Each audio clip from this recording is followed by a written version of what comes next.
Oh hey, what's up guys? Welcome back to another video. This is what I call the Versus series, right?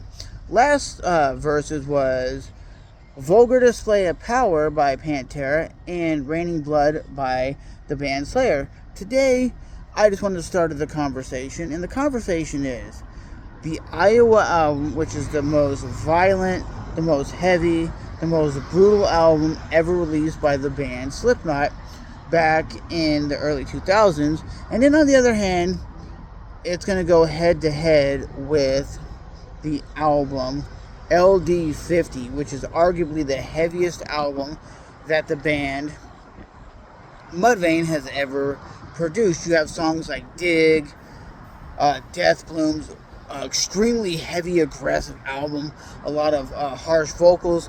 And then on the other hand, you got Left Behind, My Plague. Those songs are just nasty, aggressive, heavy. People say that's the heaviest album Slipknot has ever done, and people have always said we want Iowa 2, and they're not getting the Iowa 2. And people are saying we want LD52. We want songs like Dig, Death Blooms, -1. To me, as a fan of both artists, I'm picking as my favorite album. It's gotta be LD50. It's gotta be. You gotta hear Dig.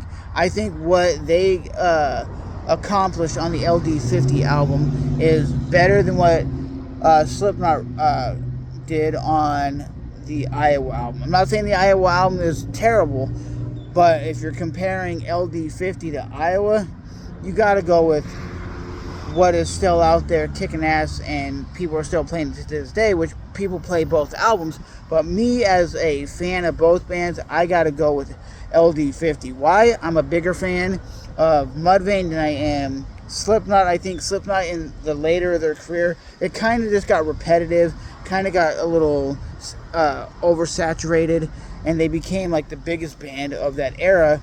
And they are like kind of in that Metallica stage. When what I mean by that is, it's just, it gets a little played out, right? I don't really sit down and listen to that album as much as I used to, but at the end of the day, both albums are fire. Both albums are heavy and aggressive. But I'm going with the LD50 album because of songs like Dig and Death Blooms.